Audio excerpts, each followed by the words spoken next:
We are back. Another week, another episode of Garage Door Sports. It's been 2 weeks since we talked, and let's see. The World Baseball Classic has ended. March Madness has begun. NHL, NBA playoff push. We have so much to get to.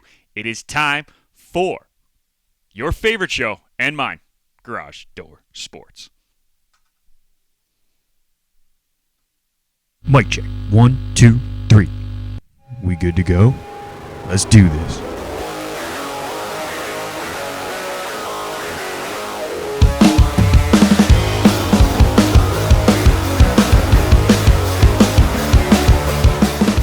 That's right, guys. We are back. It is time for Garage Door Sports. Nick McVicker back with you alongside my two great co-hosts, Kyle Vardy and Adriano Tesselin. Kyle, it's been a while. How are you doing, brother? I can't complain. Work's kicking my butt, but we're getting by. So Fair enough. Adriano, how about you? Made it to my second episode, and I got some better lighting today. So That's all we can ask for. We get better every time. That's all that matters, right? We just got to keep getting better as we go along. We got a lot to get into, boys. Quickly, I want to mention the World Baseball Classic because the USA didn't win. And I think we're all very, very happy about that. I'm a little sad it wasn't Italy in the end, just based on their run. But Kyle, what did you think about the whole tournament and everything that happened? yeah, I think honestly for overall baseball in general, I think the tournament was great because it kind of really emphasized the true superstars and even players that weren't in the MLB that have like signed contracts and like gotten invites to the team and that kind of stuff just out of this whole tournament. So I think it's overall great for baseball, and it's a perfect way of leading up to opening night, which was tonight. So yeah, Yankees Giants start at 8:00 Eastern time on Netflix. So I think it was great. I honestly think, ironically enough, I think the best playing team won. Yep. Like you could argue Dominican and US had better rosters overall, but Venezuela was just on a streak, and they deserved to win the game. They played the best possible game they could have. Yep. Adriano? Obviously, as a half Italian, I was a little upset that they didn't go on the miracle run. But Venezuelans are also a lovely group of people, and they got one of the most passionate fan bases, I think, in the whole world. So it was cool to see them get a big win. Yeah, for sure. It was interesting to see the pure difference between the energy of the Venezuelans, the Puerto Ricans, the Dominicans, the Italian team versus Japan, who is very, very no nonsense, by the book, very polite, everything good. The U.S. team, who is just it just didn't have that energy until Harper finally hit the home run to tie it. But like they didn't have that energy most of the tournament.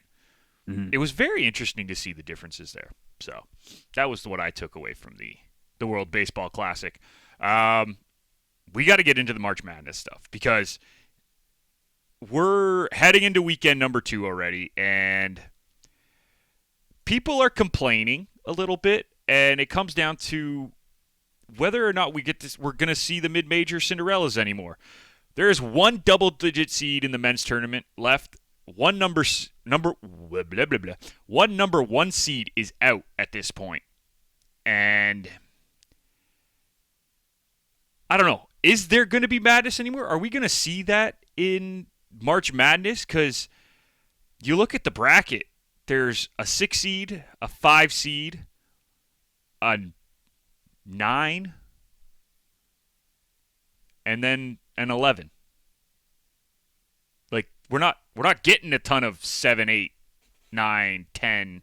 We're not getting any mid majors. Like the closest thing to a mid major I guess we have left is what? St. John's? You can't even call them a mid major. Like yeah. Adriano, I'll start with you on this. Are we going to see madness ever again in the men's bracket? I'd like to think so. I mean, I think the last 2 years, like last year being with all the 1 seeds in the Final Four, maybe there's a bit of recency bias there. But I think 2 tournaments ago, NC State was in the Final Four, and I can't remember if they were an 8 or a 12, but they were something like that. And outside of that, I mean, the last 2 years, maybe maybe people are going off of that a little more than they should. But we had some pretty good upsets in the first two rounds too, which is still gonna always bring eyes to the tournament and bring that excitement. So even if it doesn't creep into the later rounds as much as one might hope for, I still think there's a place for it. Kyle, what about you? Do you think we're going to see madness anymore, or any of these mid-major teams making runs? To be honest, no. I think NIL has all but squashed that, to be honest. Because you look at any player, like you look at any player on these Cinderella teams, is what you want to call them, they're no longer at that school the year after. They are being plucked and they're going to the major schools. They're getting NIL money. They're getting taken to these big conference schools. And like it started really in football is kind of where like everything really started, and basketball's filtered down accordingly. And I just, yeah, you might see a couple teams win a game, but like you're not going to see like a 14 seed in the Elite Eight. Like it's not happening. No. Like Texas, I guess is your closest one that you can say, but even then it's still a big conference school. It's not like a small school by any means that's not getting paid a ton of money. Yeah. So I was kind of hoping the High Point made the run, to be honest. And like I tried to pick it in my bracket of like taking them over Arkansas and be like, let's see what we can do or see what we can get. And it ended up, I mean, they played a good game, made it close, good. But I think honestly, if they ran into any other team outside of Arkansas, they probably would have got through. But Arkansas is on fire right now. So, but yeah, to go back to it, I don't see any huge Cinderella runs outside of maybe winning a game or two. Yeah, and I think you're right in the current state of the NC2A, right? If they start putting some regulations on for how much NIL teams can use, we might see those Cinderella stories. We might see the fourth-year senior leading his team to 3 or 4 wins in the tournament, right? Mm-hmm. And getting to the Elite Eight or potentially even to the Final Four. But the way it's breaking down now is that, like yeah, Texas is an 11 seed, but it's Texas. Mm-hmm. Like, how many NC2?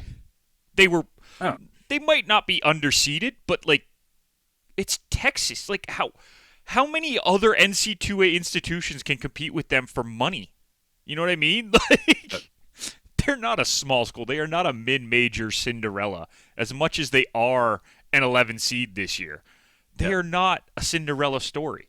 So I struggle to see the Cinderellas coming out if this is how the NIL is going to work. But if they put a cap, if they put some regulations on that, I absolutely could see it, right? But in the current state, it's just not going to happen.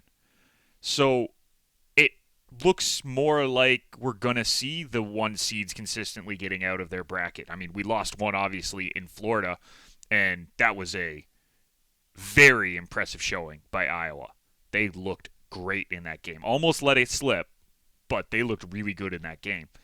And Florida played well, I thought, in the second half. The first half, maybe not as much, but the second half, I thought they played very well. So that was a first fun half. second I don't half. think they even showed up, to be honest. No, but the second half was very entertaining basketball. Totally, yeah.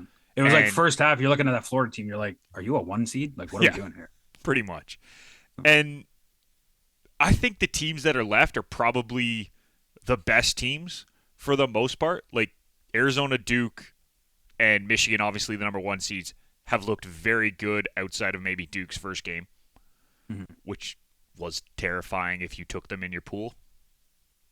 It would have created chaos because I can guarantee nobody in their right mind was taking Siena, though. No, it would have absolutely created chaos. If you want to take Siena plus points, that was one thing. But taking him in your bracket to win, that would have been insane. Unless you went to Siena or currently go to Siena, you are not taking them in the bracket. They're not taking them to beat No, Duke. But I'm saying that's the only logical reason to take them. If you were going I was tempted just because it's Duke. Of course you were. Yeah, you just want chaos. That's what it is. Chaos. But we have some really good matchups in the next round. Does anything really jump out at you? I'll read out the games that we have. So in the East bracket, it's Duke versus St. John, and then Michigan State versus UConn. In the West, you have Arizona, Arkansas, Texas, Purdue. In the South, you have Iowa, Nebraska, Illinois, Houston, and then in the Midwest, it's Michigan, Alabama, Tennessee, Iowa State. Kyle, I'll start with you. Which matchup interests you the most out of those right now? There's two that I can see being upsets. Purdue's very slow starting and it's a very slow pace. I think Texas could give them problems. Yeah. Texas, as we were saying, like Texas is not a true 11 seed. Like you could have ranked them 8, 9, 10, and I don't think anyone would have really batted an eye. Maybe based on record, but based on the actual quality of team, no, I don't think it would have batted an eye. And where they come from too, like they're total. Their pedigree stands by itself. Yeah, but the one that intrigues me the most, where if they can get hot, could be the best team in the country, is Alabama against Michigan. Yeah. If Alabama can get hot shooting, I think they got a shot. And that to me is one of the few matchups that like can scream upset, right? And you're talking about the 1 seeds going down, and we don't. The kind of last thing we want to see is the 1 seeds go all the way again. But I don't know. My bracket would like it right now, but fair. But that to me is one of those ones where I can see Alabama shooting the 3-ball very well, and potentially getting a big lead against Michigan and see if they can hold on. So to me, that's an intriguing matchup. The other ones, I mean, you could argue they're good matchups, but like I don't think Duke's gonna have an issue, if I'm being quite honest. I was going to say that might be the most intriguing storyline matchup in the Sweet 16. But I see what you're saying. I think St. John's run their course, to be honest. But Iowa State's pretty good. Like I can't see them losing, if I'm being quite honest. No. But yeah, Adriano, any standout matchups for you? I got two. The first one is I think that St. John's can get it done. I think Zuby, go away. Zuby, the big man, versus Boozer is going to be a really good matchup. They're both very physical.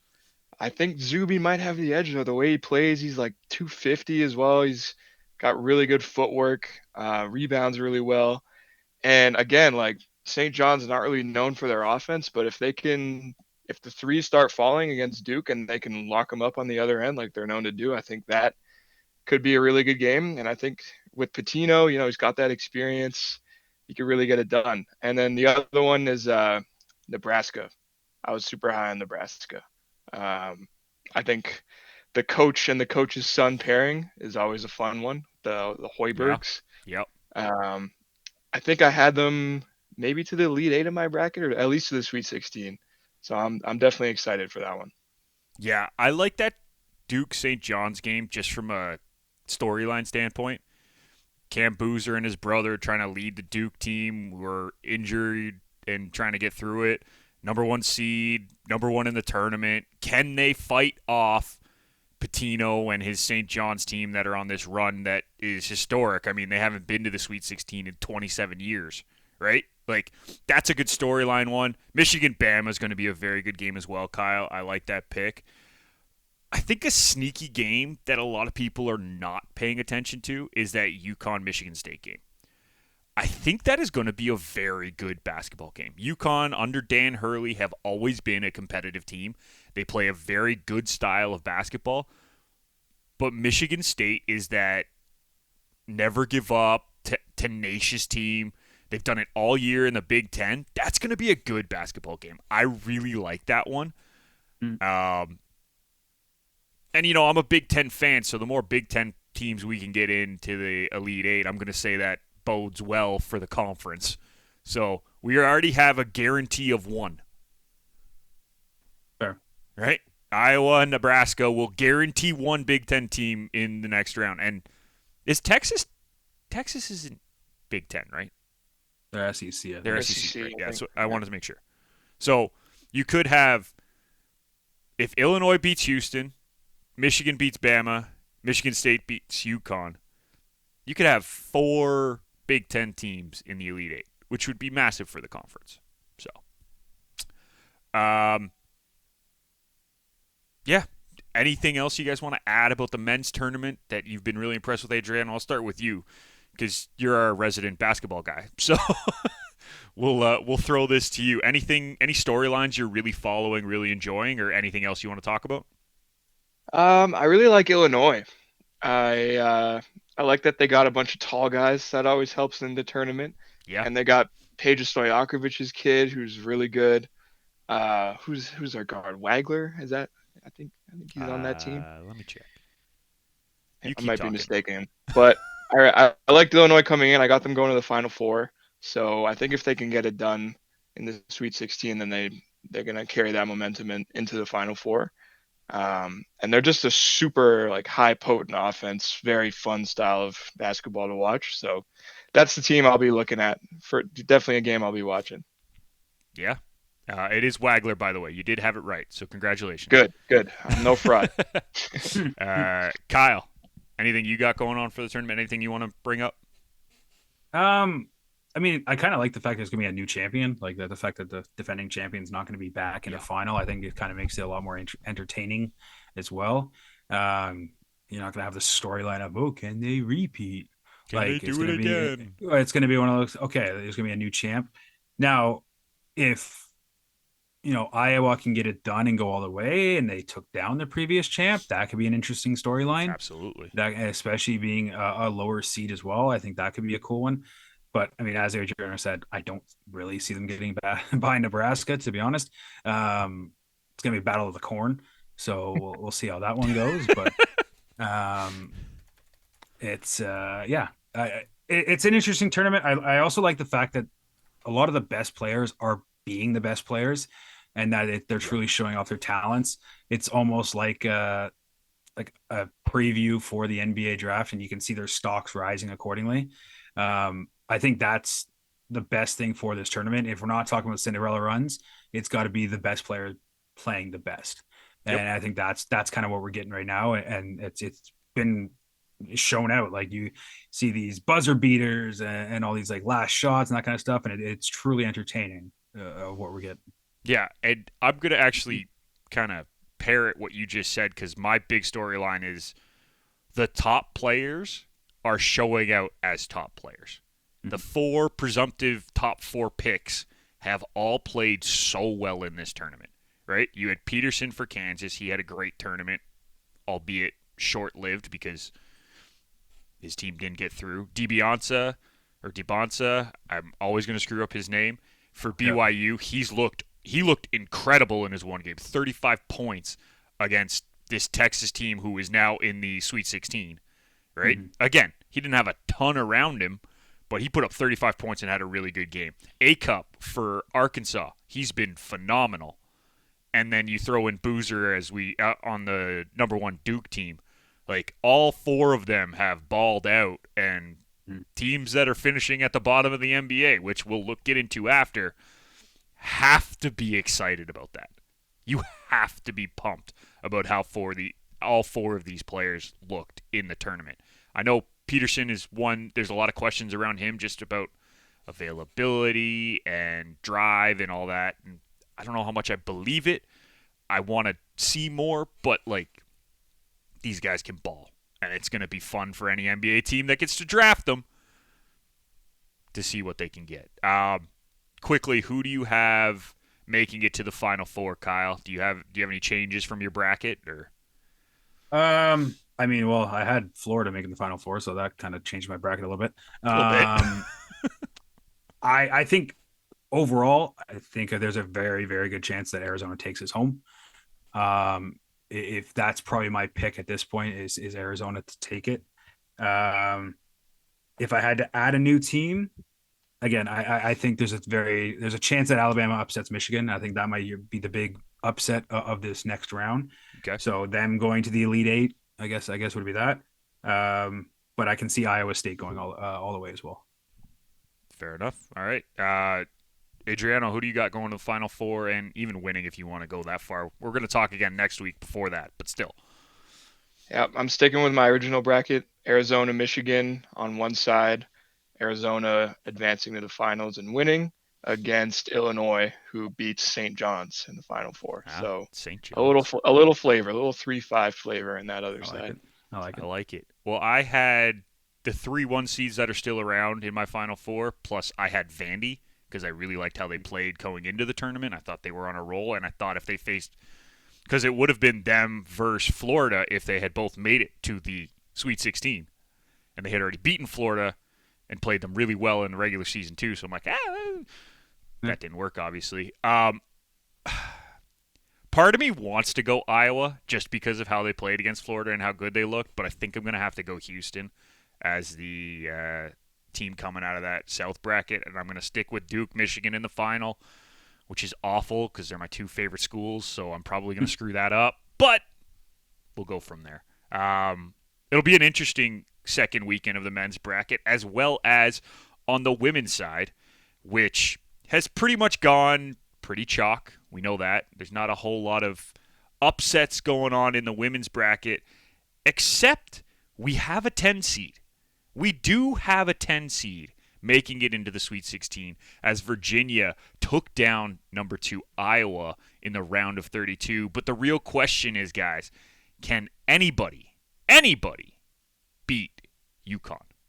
And Adriano, we'll start with you. Can anyone beat the mighty UConn Huskies?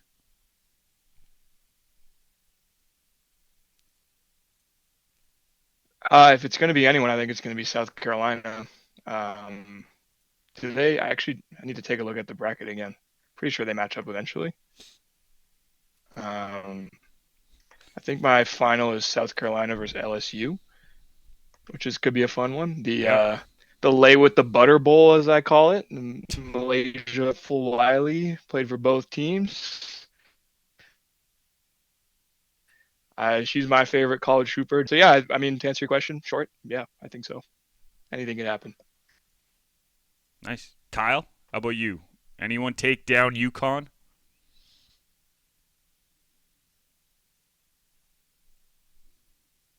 Did I lose you? I don't know if you can hear me because you sound like an absolute robot right now on my end. So, Me too. well, apparently you lost us, but we have you. So I thought that was me. I'm glad you said that. no, I honestly, he was explaining the bracket and I was going, what is going on right now? All I heard was UConn, South Carolina. Correct. I heard women's bracket. That's all I got. Fun. I can still hear you though. So, who do you have beating UConn? I think he lost. I think he lost it. So yeah. I don't have anybody, to be honest. If I had to pick somebody, the closest I guess would be probably South Carolina. But honestly, this is one of those teams that and I feel like it's a repeat factor when it comes to the women's basketball side. It's very similar women's hockey, where there's roughly 3 teams that you can realistically see winning the whole thing. And I think UConn is just that team right now. They're on their run. It's like the U.S. women's hockey team. They were on a run. They were destined to win type of situation. And I think it's the same type of situation here. Yeah, fair. I mean, I don't think you're wrong. I think UConn is probably the best team. And yeah, we were having a bit of technical issues, but we got through it, guys. I didn't lose you at any point, which was kind of frustrating, but we're good. So we keep going. This UConn team is so good, and there's no doubt about that. No one's questioning that. I mean, they're undefeated for a reason, right? Correct. But the bracket is there to challenge people, and if we look at their potential challenges across the tournament, which I think there's actually a few, North Carolina's a good team. They are. They're going to play them tight. Is it good enough to knock them out? I don't think so. But then you have to play either Vandy or Notre Dame. And Notre Dame is always a team that competes in the women's side. They're a 6 seed this year, which I think they're actually underseeded. I think they're closer to a 3, maybe even a 2. But they had a couple bad games at the beginning of the season. That kind of screwed them. I like Notre Dame a lot. I think they beat Vandy and they go on to play UConn. So that'll be an interesting one. As we said, it's mostly chalk when it comes to the women's tournament, right? So you're going to see probably UCLA getting out of their bracket, probably South Carolina getting out of their bracket. Can either of them take them down? Potentially. It'll be interesting. There's going to be some good games. I actually have UCLA winning. I really like the way this team plays. And I mean, it's hard to not pick UConn, but I didn't want to go completely chalk with it. So I'm Yeah. like, you know what? I see UCLA being one of the biggest competitors for this UConn team, and that's why I have UCLA winning. And again, as I mentioned, there's not a ton of upsets. So yeah, we have the number 10 seed in Virginia in the Sweet 16. But outside of that, you have what? A 5 in Kentucky and a 6 in Notre Dame. Everyone else is 1, 2, 3, or 4. Yeah. So maybe you kind of have to go chalk with the women's tournament, which sucks because you want to see upsets and you want to see good games, but is there enough depth of talent right now in the women's game for these lower seeds to compete with the UConns and the South Carolinas and the UCLAs, Kyle? I, I honestly don't know if there's a proper answer to that, if I'm being quite honest. I just think there's just so much talent on these 1 and 2 seeds that it's really beat them in general. So, I mean, if you do like North Carolina, by the way, they're 27.5 point dogs. So, um, if you like them and you think it's gonna be close, take the points. But yeah, I don't think there's enough talent widespread across all the teams to truly. No, if you want to talk about the teams in general, as we said, like it's you got a couple interesting teams. You got UCLA, you got South Carolina. Like those teams are stacked enough to give them a run. But overall, for the tournament wise, I don't think so. Adriano? Yeah, I mean, kind of echoing similar thoughts. It's definitely top heavy, and I think it's an interesting conversation maybe for another day. But it's like the all the way down to the grassroots levels of women's basketball and how it still needs to be built up over, you know, decades and decades to eventually kind of equate what the competition is like for the men's game, just because it's still relatively new. Colleges maybe has been sorry, colleges has been around longer than maybe some of the professional leagues for women's basketball, but yeah, just the amount of people who are actually amount of women I should say are actually playing basketball, it's probably going to go up over time, Yeah, and that can only be a good thing. But it'll just take a couple more rounds of kids growing up watching these women doing it now to make a difference. for sure. I agree. And yeah, there just isn't the depth yet. We're getting there. I mean, the WNBA is growing. 2 new teams coming in this year. Like, there's a lot of positive around women's basketball. But is there enough depth to fill out a 64 team bracket with competitive games? That's the question. That's the question, right? And right now, it just doesn't look like it. It is it realistically is it realistic to like make the bracket smaller to make it more competitive? Like, is that No, I don't think they can just like because of the I aesthetic, yeah. right? Like I know obviously like you don't want to have it well the women's bracket you cut in half. Like I understand like that whole situation, but like when was the last time a true team got like upset? Yeah. Well, I mean, Virginia this year is a 10, and they made it to the Sweet 16, I guess. I right? guess. Yeah. You have I'm talking about like a one. 1, 2, 3 seed. Like you have essentially all the 1, 2, 3 seeds Yeah, left, yeah. You right? get one or two don't make it to the Sweet 16 every year, and Yeah. it's usually a 6 who knocks one out. You know what I mean? Yeah. Like, And like I'm not saying the men's bracket's any different. Like, yeah, no, like a now lot it's of the not. games were not necessarily competitive, right? But like you look at Duke Siena, that came down to the last 8 minutes of the game. Yep. Right. So like that was a legitimate, like, okay, they're going shot for shot with Duke right now. Duke was arguably 1-1, if not 1-2 overall in the country type of Well, I situation, mean, they're right? Like ranked number 1, right? Like they right. are Yeah, the number 1 overall seed. exactly. So like, and like, that's one of those where you're like, oh, they have seriously had a shot of upsetting. And honestly, probably should have the way Duke shot the Yep. ball. Um, but like I mean, I don't watch enough of the women's game if I'm being honest, but like I don't know if it's there. And I know you can't change it because it would look weird, Yeah. but just overall competitiveness and like actually making it enjoyable. Because I feel like the first 2 games, like they're not really watchable.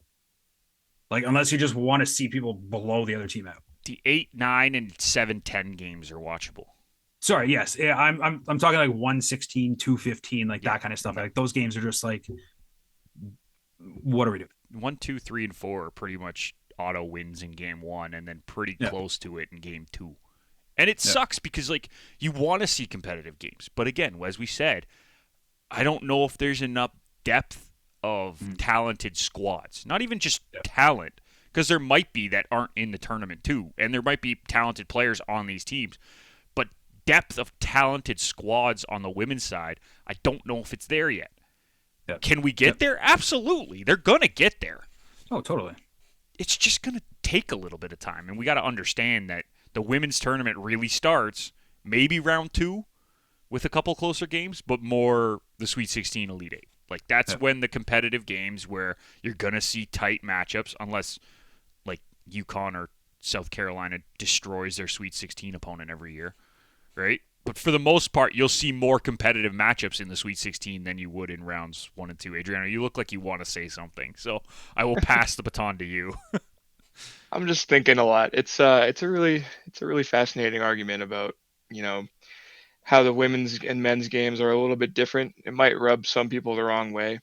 And there are certain things when it comes to the argument as a whole, which are totally ridiculous. Like that whole thing last year about lowering the rims, like that was just dumb. Yeah. That was just dumb.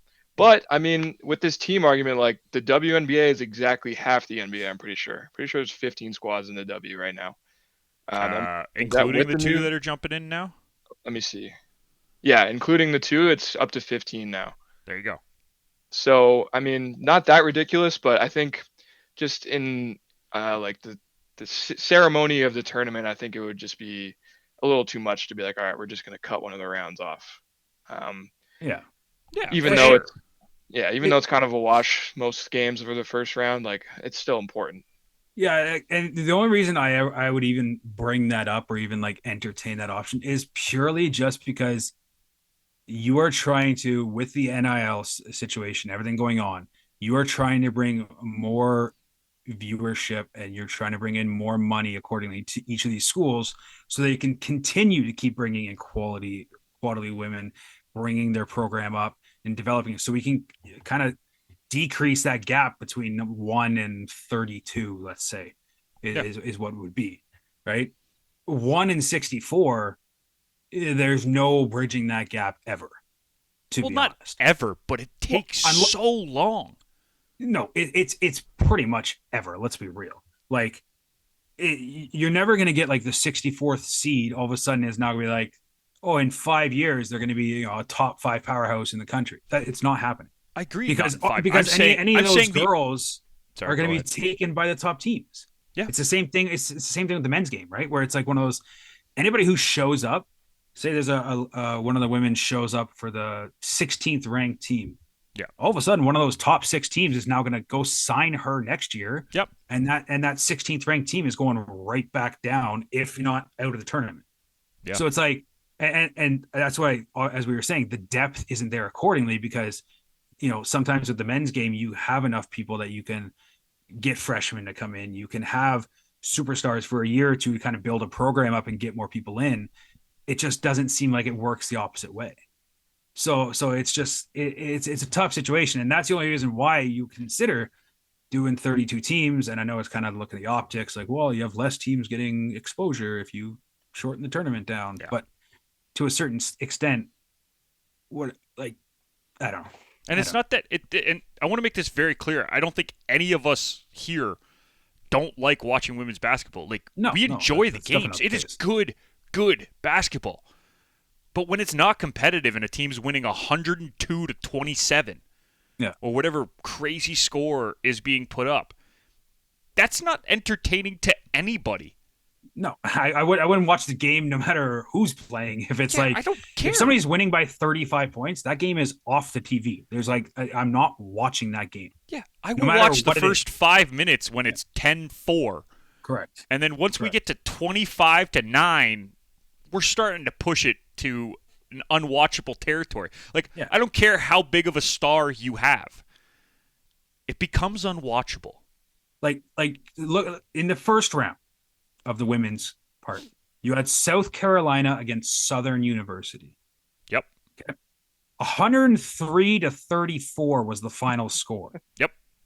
South Carolina outscored them in the third quarter, 32-2. Yeah.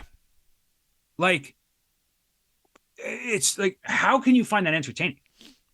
Like, I feel like if you're Southern, you're like, why am I here? We're just here because it looks good on TV. We want to collect the 15 $25 grand that we're going to make from this TV viewership and get out. Like, we're good. I mean, good if you're a South Carolina fan, though. Even then, I don't think South Carolina fans think that's fun to watch, though. Like South Carolina fans are like, all right, next, here we go. Like, they could have called it a halftime. Like, you get to half and you're like, yeah, we're good. And mercy they should do like the WBC. There's a mercy rule. Okay, next, here we go. Mercy rule's not the worst idea, but we're trying to change the game completely. Well, what's the mercy rule? 40 points? Is that enough? Like, 50 I mean, even? the fact that the 3 teams in the first round scored over 100 points in the women's game says a lot, and they all won by like 50. Correct. Like, correct. And they're all still in the tournament. Of course, they're all still in the tournament. Yeah. It just says a lot, and maybe that's a conversation to have, but how do you change it, right? And we would have to come up with ideas, and that's a much longer conversation. So let's end it there. We'll move on and say that we are excited for weekend 2 of March Madness. We're excited for the games because now they matter. They're going to be a lot closer games. They're going to be much more competitive. These are the games that everybody wants to see. Absolutely. So yes, we are excited, and we hope there's an upset because that makes it that much better. Absolutely. I like where your head's at, Kyle. Let's go from college hoops to pro hoops. And no, not the WNBA because they haven't started yet, but congratulations, they have a CBA, and I'm very excited to see Toronto join the league. That's going to be a lot of fun. But let's get into the NBA. It is playoff push time. We are in the playoff push. And you know what? I'm going to do you one better, boys. We're going to flip to the standings right away, and we'll get right into it because it's going to be pretty entertaining to see who makes the NBA playoffs in both conferences, to be honest. The top of the East looks pretty solid. You got Detroit, you got Boston, you got New York, and for the most part, you got Cleveland. I know the Raptors are right there, which is great, but these teams are a bit ahead. Then you have a whole mess of teams within about 2.5 games of each other in the Raptors, the Hawks, the 76ers, the Magic, the Charlotte, and Miami. And then there's a bit of a drop-off. You got about 9 games between Miami and Milwaukee for that last play-in spot. Chicago follows up, and then the rest of the teams are already eliminated, so we don't even have to talk about them. I'm going to ask you, Adriano, who do you think sneaks in here and finishes in those play-in spots, or are the 4 teams that are there kind of locked in? First of all, I want to give my condolences to the Bulls. Pretty sure they were first in the East, like the first 3 or 4 weeks of the season, and then since then, just pure misery. But to answer your question, I think maybe the order will change, but honestly, I don't see Milwaukee creeping in with the way that they've had their season, like Giannis coming in and out of injury. Haven't really had the chance to gel. Miles Turner has been an absolute ghost for them. I haven't heard his name once this year, and he's playing like straight garbage, if I'm going to be real. So yeah, I just think maybe be honest. Yeah, I mean, Magic, Hornets, and Heat all have the same record right now, so it's hard to say who's going to be where. I'm big on the Hornets. I'd like to think they can squeeze out a few more wins to close it off here, and maybe even catch the Sixers, who, I mean, they're only a game behind, which isn't too crazy to say, but to catch Philly and maybe hopefully even actually avoid the play-in, I think would be good for them. They're a solid squad. For sure. Kyle, East, who do you got? Did anyone sneak in, or we have the 10 teams at this point? 10 teams are set. I don't think there's any debate on that. I mean, Milwaukee has enough to deal with the whole Giannis situation, let alone trying to win some games. So, but honestly, to back Adriano, I can see the Hornets being the team that finishes strong. I think they're 7-3 in the last 10. They're on a huge winning streak. I could see them being one of the teams that actually jumps the play-in and could potentially finish in that 6, the 5-6 range. Yep. where they're safe. I think it's a 2.5 or 3 game difference between 5 and 10, Yeah, or it's two five and a and half eight or games something between the like Raptors and the Heat right now. that. So like literally you go on a losing streak for 1 week and all of a sudden you're out, or you're in the play in, or you're bump it up accordingly. So I do think the Hornets bump up, and I think they finish, I'm gonna say 6. Um, but they have an exciting team. Like Yeah. Kneppel is just unreal. Yep. Like I don't think people knew he was gonna be good. I don't think they realized how good he truly was. Like it's crazy to underrate a rookie who like had so much hype coming out of college, but like he's underrated. Yeah. Probably And because you were just playing with Cooper Flag. That was Yeah, and that that's didn't probably what it help him. was. That's probably what it was, to be honest. But it's like, I mean, LaMelo looks like what they drafted him to be. He's Yeah. finally healthy. He's finally doing well. Like that team just, honestly, they came out of nowhere. To be quite honest, Yeah. like you were talking about the Hornets being just a garbage squad for the longest time, and all of a sudden they're like, okay, actually we're here. We're ready to go. Like We got this. Don't worry. We got this, guys. we've used our draft picks accordingly. We are here. Yeah. So I mean, Bridges has been great for them too, and then Miller is finally being like that second overall pick they took him at. Yep. He's finally being that player, and it's kind of funny when you think about it. You're like letting these guys truly develop, and this is what's happened. They had 2 or 3 bad years, but now they've developed, they've blossomed, and like you're seeing the fruits of your labor of what these picks are. Yeah, So. I agree. And I do like the Hornets. I don't know if they'll make a deep run this year, but yeah, I could see them sneaking into that 6 spot, even the 5 spot potentially. Raptors are 5-5 in their last 10. The Hawks are 9-1 in their last 10. So they're kind of flying right now. Yep. But yeah, 7-6. The Hornets 2.5 back of the Raptors in that 5 spot. It'll be interesting to see who can kind of sneak it out in the end and put their stamp on this playoff run, because I don't think the top 4 seeds are going to be necessarily scared of anybody. Yep. But there's some good teams in that 5 to 10 range. Like they're not all pushovers like we've seen sometime in the past. And Boston, they got to get Tatum up to speed. They got to get that figured out. Detroit, now that Cade's out, we don't know how long he's going to be out with the collapsed lung, so that could put a damper on their push. The Cavs, do you trust them with Harden in the playoffs?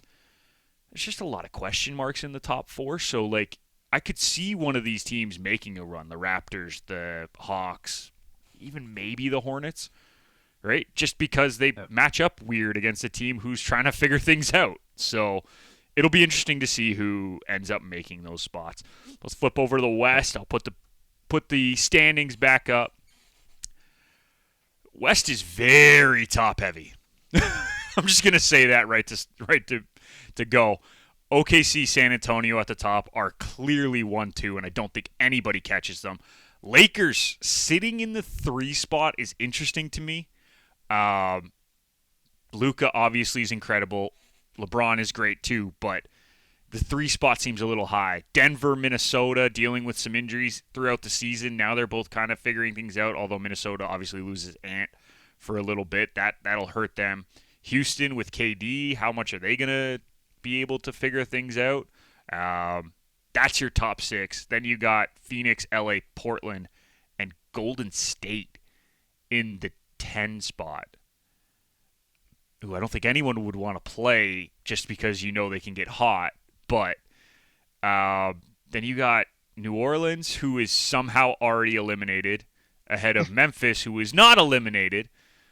Because will be tonight. Like logic dictates that, and then obviously the rest of the teams are already out. So Kyle, I'll start with you in this one. We know the 10 teams basically. We can kind of confirm that after tonight. Yep. Any of those teams in the play-in, or I'll include Houston in this because I think the top 5 are a little bit better than the bottom 5 in the bracket. For me personally, Adriano, you might argue with me later, but I'm gonna stick with that. So Houston, Phoenix, LA Clippers, Portland, Golden State. Any of those teams scare you in the West right now, or is it the top is going to be the top? I mean, the top's going to be the top, I think, especially those top two teams. Honestly, if you're going to talk about those teams, Houston would be that dangerous team. I think Houston has a ton of depth, but they have top end scoring at the same point too. They got great defense as well. So I think Houston has that potential to be one of those like scary teams, like you're matching up as a 4-5 or a 3-6 or something like that. I wouldn't want to play Houston, right? Yeah. Phoenix to me is I don't know what to think about Phoenix if I'm being quite honest.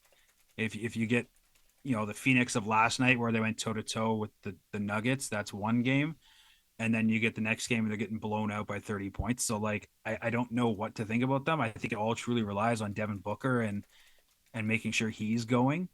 Um, the team that to me can be upset if we're saying one of those, I think it's Minnesota, especially if Ant is not healthy. Yeah. Because I don't think they have the depth to compete with the rest of the West. Because honestly, in the NBA, the West is king right now because the East is so open that the West is closed. If that makes sense. Yeah. Like That makes sense. to me. To me, I think it's going to be Spurs OKC. Like that's just kind of how it works. Like that's just how everything screams right now Yeah. of this West conference. But yeah, if you had to choose a team, it'd be Houston would be the dangerous team. Adriano? See, this is where I disagree because I Houston's only point guard is Reed Shepherd, and Yeah, that hurts. in the playoffs you need guards. And I've seen Houston this year too many times. Like everybody thought when KD got there that it was going to be like, oh, Houston will get there until the last like 5 minutes of the game, and then KD's going to take over. But I think they didn't account for Fred tearing his ACL. That was a Yeah, huge that'll loss hurt. for them. Yeah, Huge, because he was their guy, right? Like they gave him all totally. that money, and then all of a Yep. sudden he's gone for the season.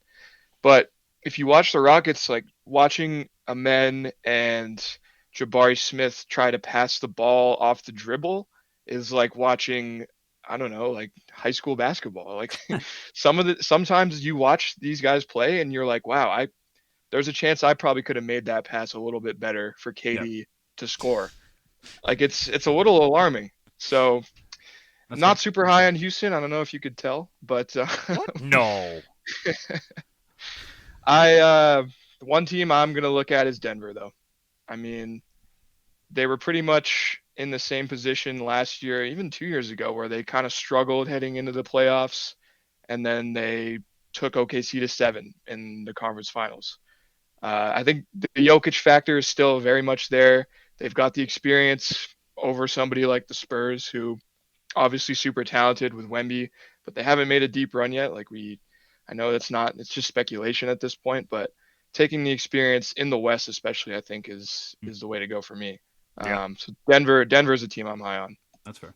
Yeah. No, I kind of would agree with that. And if we're talking about those bottom 5 teams,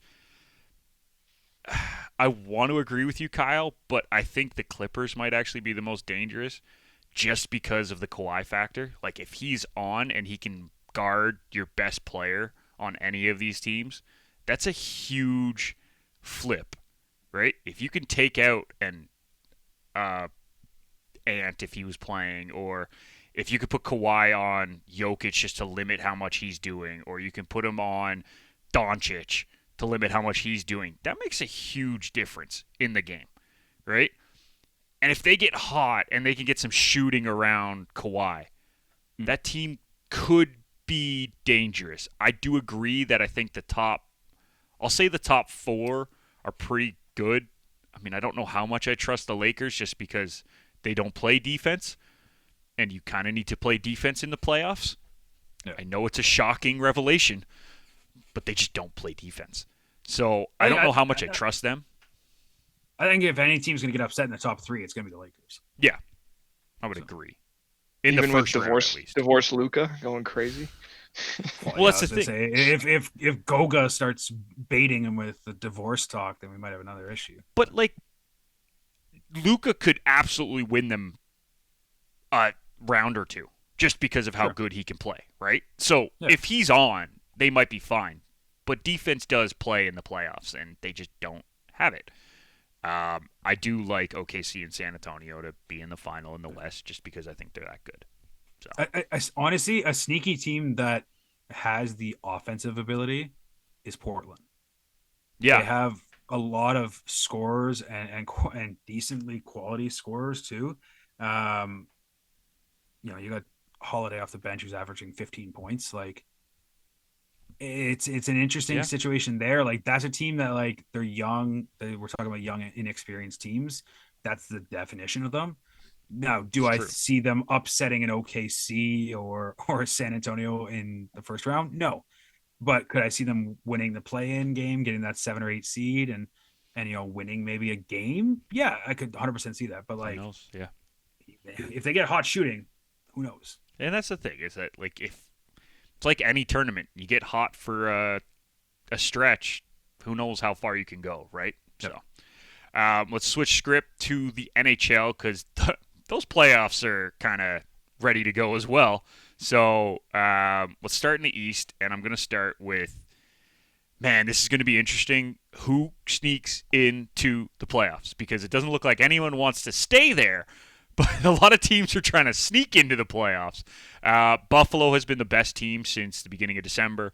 Tampa, Montreal, those three look pretty locked in the Atlantic. Montreal in and out potentially, but I think they're pretty locked in. Carolina is by far the best team in the Metro. Columbus looks great. Pittsburgh, those three teams are probably locked in. I'm not going to say 100%, but then you get the wild card. And you got Boston, you got Ottawa, you got the Islanders, you got the Red Wings. How many more teams could we throw in? Apparently, our screen couldn't fit them all. I would leave it there. I mean, you got a couple other teams that are relatively close, but I don't think they sneak in, to be honest. Yeah, I mean, you have Philly after that and Washington. So Yeah. don't really think they are going to make the run. But Kyle, I'm going to start with you. And I know, Adriano, you're not as big of an NHL guy, so you might just parrot what we say. But I don't know who's getting in. Like, Detroit looks so good for big portions of this season. And now they're sitting out of the playoff spot. Now, they're 1 point out of a playoff spot going into tonight. Right. So that could easily change at any moment. Ottawa has looked very good since their goaltending has started to stabilize. I mean, shout out James Reimer, the king of stabilizing goaltending. Boston looks shaky. Like, they're not great. They're not bad, but they're not great. Like, who sneaks into those two wildcard spots, Kyle? I think Ottawa falls out of one of them. I think Really? Detroit sneaks into one of them. Okay. To be honest, like that's where I see. Outside of that, I see Boston, to be honest, probably jumping Montreal, and Montreal end up being one of the wild cards. I trust Boston's goaltending right now way more than I do Montreal. In saying that, like Caulfield's on a hot streak, and Slavkovsky's been playing well for Montreal, Yeah. so like you can't knock their offense, but you can definitely knock their goaltending. It's looked good the last week, though. I will say that. Dobish like has looked Fowler's been okay, and Dobish has been good. Like it's nothing that like you go into a playoff series or something No. like that, and you're like, hey, I got to worry about the goalie, right? No. No. But Boston, Swayman can steal you games, so that's Yes. why I like Boston better to finish out the season like that. I think that Boston needs to get Geeky going again because he's kind of been on a cold streak accordingly. Listen, I'm in this fantasy thing where it goes by points, and he's the sleeper pick for somebody. So we have the main pool and the sleeper pool. No one wants Geeky to get points in that pool, okay? He can That's stop fair. scoring. I mean, he has, to be honest. Like, I don't think No. he scored in like the last 6-7 games. So I can see Boston doing that jump. The one I don't understand, to be honest, is Columbus. I don't really understand how like where they are, because like I look at the Islanders team, and that Islanders team is better than Columbus team. So like, and to be fair, they're what 2 points out, 3 points, 3 points difference. So they're 2 points. They're 1 point back. They're Of 1 Pittsburgh, point back of third in the Pittsburgh, 2 division, points and back of two- Columbus. Yeah. Yeah. So like, I mean, Pittsburgh's got to get on the ball too. They got to get going as well. Like it's one of those. If you don't end up in the division for the Metro, there's a very real chance you don't get a wild card. Yeah, I agree. So because the Atlantic, I think, are going to take up those last two spots. Yeah. So to answer your question, I don't really have a clue who's going to end up in the playoffs. I have an inkling of teams that I think are going to be better and are going to be more playoff ready, but as to who gets in, Fair. like you got to ask me in a week and a half once like there's 6 games left and it's there's a 1 point difference between 7 teams now.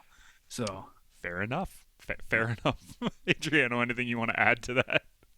Well, I'm honestly glad you said that because as someone who hasn't really watched much ice hockey this year, I also have no idea. So, what I do know though is 2029 might be the year for the Leafs the way they were stacking them picks over free agent or over the trade deadline this year. Yeah, 2029. except for the fact that they don't have two of their next three first round No, no, picks. That that's fine. hurts. 20. That's why I'm. That's why you don't give it 2 years, you give it three. 2029, 30 season. and the fact that they're now beating the New York Rangers tonight, which I mean, it's still early in that game. We're less than a period done, or we just yes, finished but a Jake period. McCabe scored. Like, what are we doing here? The Rangers are awful this year. I don't know why this shocks you. Because the Leafs should be worse. They literally don't have their number one player. Yeah, Their but defense is shambles. who's playing for the Rangers? Anyway, we're not getting into that right now.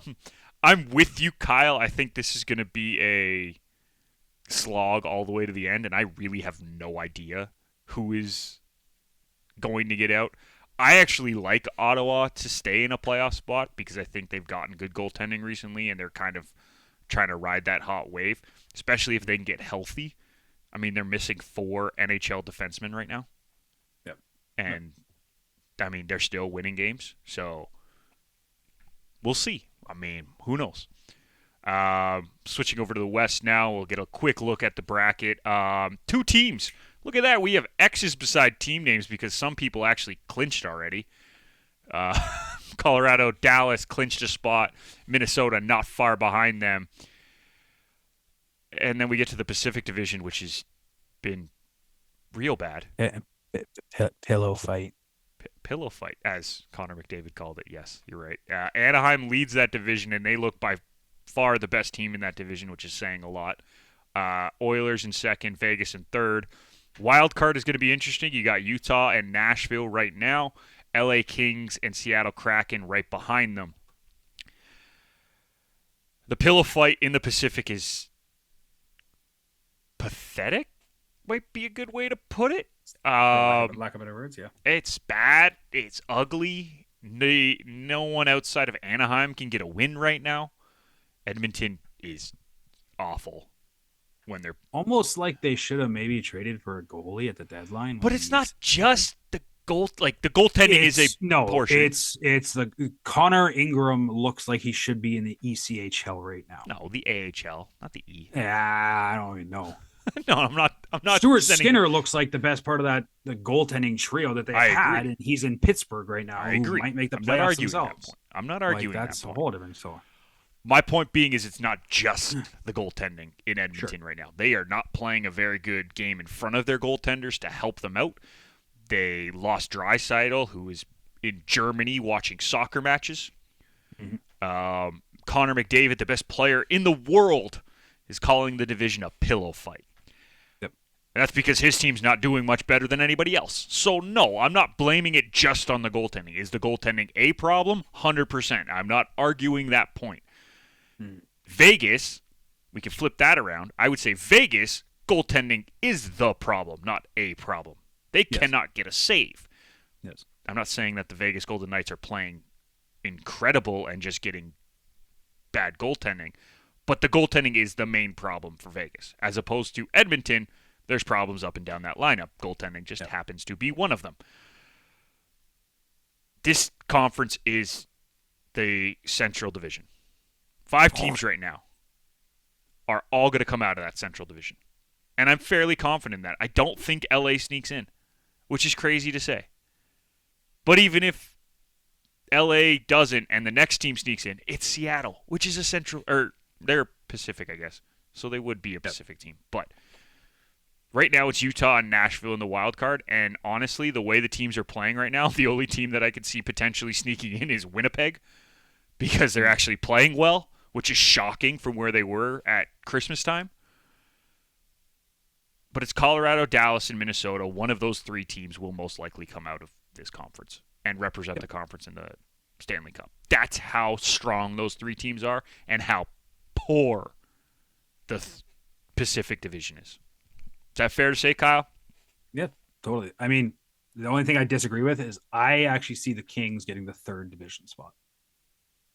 I meant in the wild card, sneaking into the wild card. I could see them sneaking into the. Like they're 4 points out of the division spot, and they're 5 points out of the. They're 6 points out of the top wild card spot. They're 3 points out of the bottom wild card spot. Right. Sorry.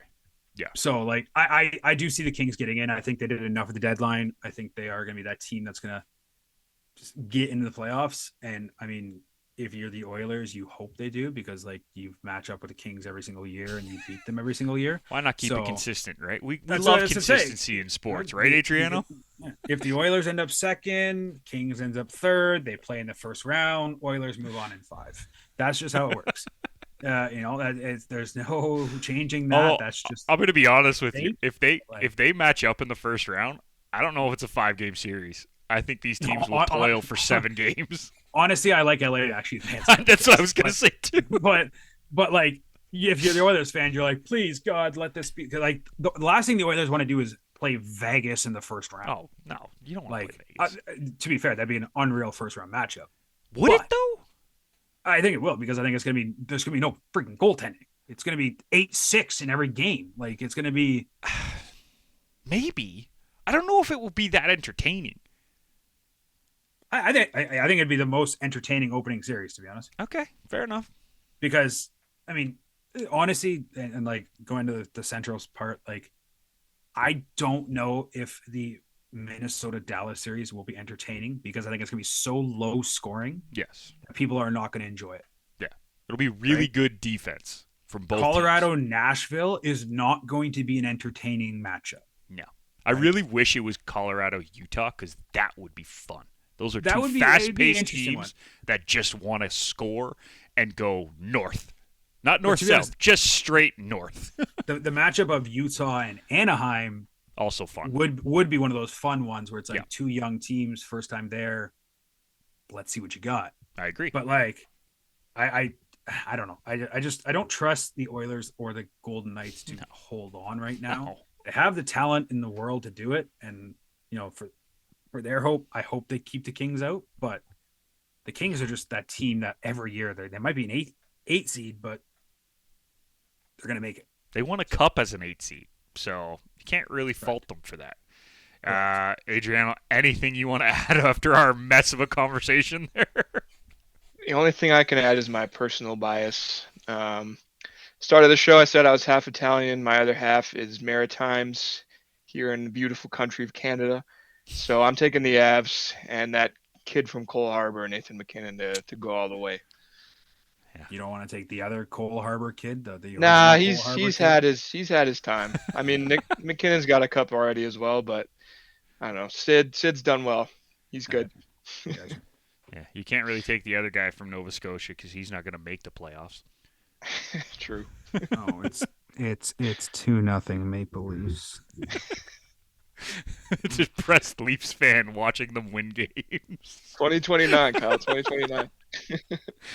Well, that's gonna be the first time we're actually gonna field a team that can score goals. I feel like they're gonna be better. This is an off-season conversation. I feel like they're gonna be better next off-season. After the off-season, when everyone's healthy, they're gonna do better than they did this year.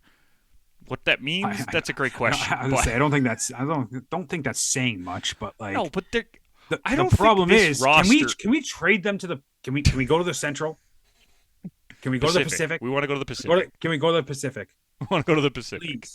Please, can we trade? Even Metro, future first round pick for a division spot in the Pacific.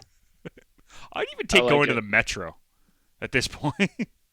We never play well against like any of those teams, though. That's just we usually play well against Carolina. Yeah, and then we get beat up by Columbus. Yeah, that's fair. We'll trade with Columbus. They can come to the Atlantic. The problem is right now the Atlantic is just so goddamn good. Yeah. That like there's no shot that like they're gonna do a quick turnaround because you're gonna get beaten down for 4 years. And I think let me clarify what I was trying to say is that I don't know how good they're going to be, but they're going to be better than they are this year.